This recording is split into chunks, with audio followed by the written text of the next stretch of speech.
Hey, what's up, everyone? This is Lewis here with Nuke the Fridge, and I'm super excited because I'm meeting another Lewis here, but this Lewis is actually part of Top Gun Maverick. So, hey, pretty good company, right? With the name Heck yeah. Are you Lewis or Luis?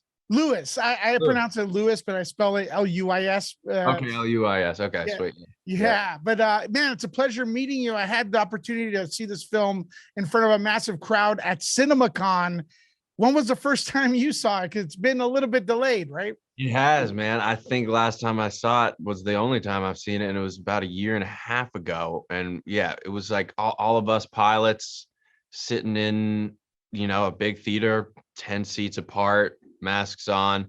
Didn't get the energy that I'm hearing about happening, where you saw it. So I'm looking forward to Wednesday. I can't wait to see it in a buzzing live theater. Yes, this is the movie of the year. This is the one. This is I can't be topped. Trust me. I've seen it.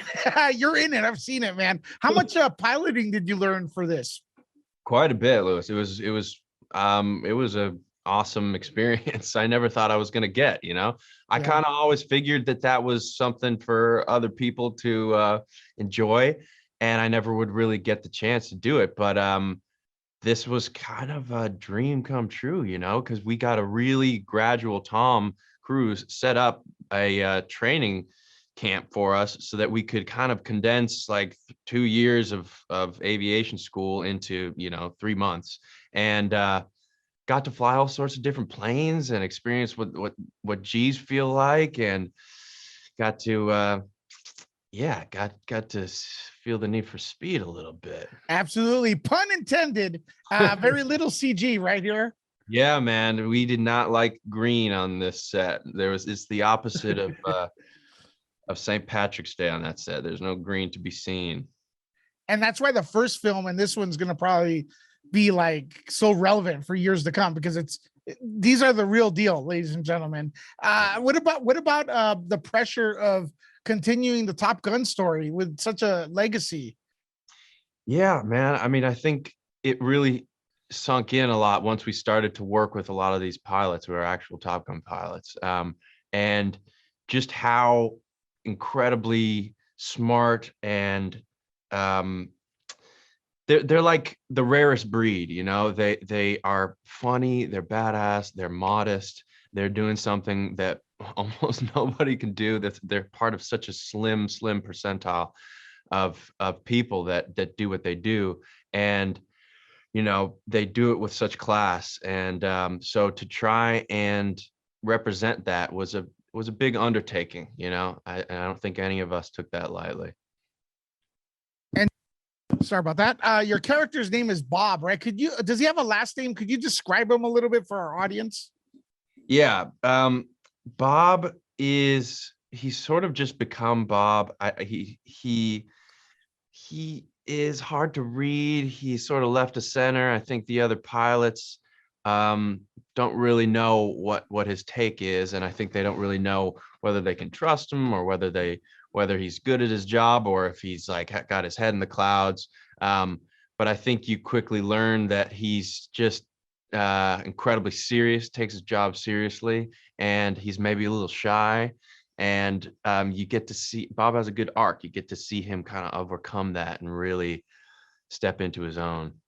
It's no secret that Tom Cruise's energy is out of control, man. It gets like wine, he gets stronger with time, right? Did you try to outrun him or anything? Did you get into like how is he did he up everybody's energy, and how does that work? Goodness. Yeah. No, nobody ever tried to outrun him. That is fool's errand.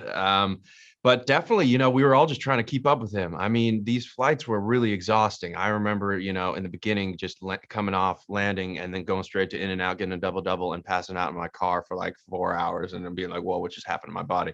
But he would go up there, sometimes like 3 flights a day, come down, not be breaking a sweat. His hair looks beautiful, tan, awesome, badass. And we're just like, where is this? How do you do this? What's going on here? But he really, he walks into a room and it's just like energizes everybody. They want to do their best. They feel incredibly capable. They feel like, he just raises the stakes and raises the expectations of what, I think everyone is capable of. I think everyone on this movie and on this set ended up performing to a degree that they didn't know they were capable of. You're a young guy. I'm not sure if you were around for the first one, but what was your first Top Gun experience? First Top Gun experience was, I think, renting it from Blockbuster. Oh, okay. Back in the day, VHS. And yeah, I remember watching it and being like, okay, I immediately have to go buy some blue jeans and a white t-shirt and some aviators because these guys are as cool as it gets. And then, yeah, I think like then, learning more about what actual Navy pilots do was baffling, and then that makes it even cooler. They're cool in the air and cool on the ground. Yeah, and Tom really just exemplified that thing of like, how can you master the rules so well so that you can master breaking them? Your career, you have a young career, you're a young guy. I'm seeing your career blow up. I'm looking at all your credentials and stuff.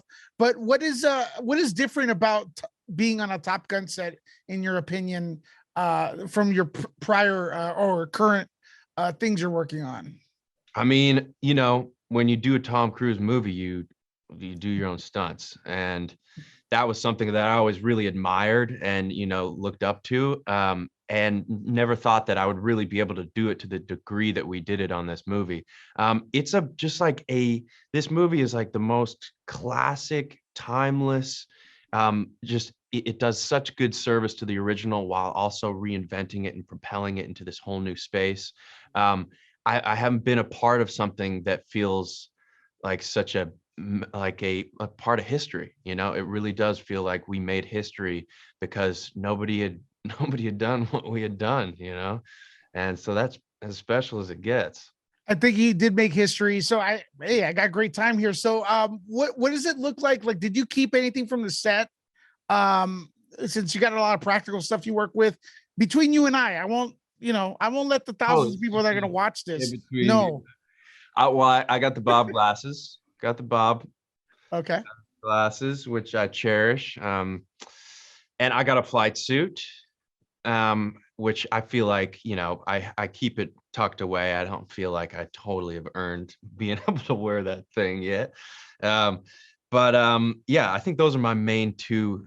I think I'm gonna get a signed poster of everybody signed. I'm sort of a dork. I can't wait for that. Even though I was in the movie, I'm still like, I can't wait to get a signed poster of the movie. Dude, I want your signed autograph. Honestly, you know what I mean? Yeah, we should do the same one, Lewis. Yeah, that's it. LUIS versus LEWIS, right? Get the whole that'd be amazing. So probably my last question here. What is it about the films from the 80s that people love so much? You brought back, we're bringing back the old music and stuff like that. And it still has a tone of the 80s. Of course, the story is different. And it has its own movie, of course, but it's an 80s property. What do you think it is about the 80s? I mean, dude, I was just watching it with the original with my girlfriend a couple nights ago, and we were like, the soundtrack sounds like what people now are trying to emulate. Like, it's come full circle. Like, we're in this moment right now where the 80s are like just like the new 70s. It's like so cool. The music is just so like the synths, it feels like it gets right into your bloodstream, and also the quality of the film used, and also I think just the kind of like run and gun ability to make a blockbuster movie. There's like kind of some like sloppiness in there that makes it feel so real and gritty. They weren't so concerned about it being polished. And I think that really makes it feel like you can kind of just like walk through the frame and be in it and be immersed in it. Yeah, and a lot of heart. And a lot of heart. Yeah. Damn, this movie, if it weighs a ton, it's like 999 pounds of heart. So yeah. And you did a great job, man. Thank you for taking the time here with us.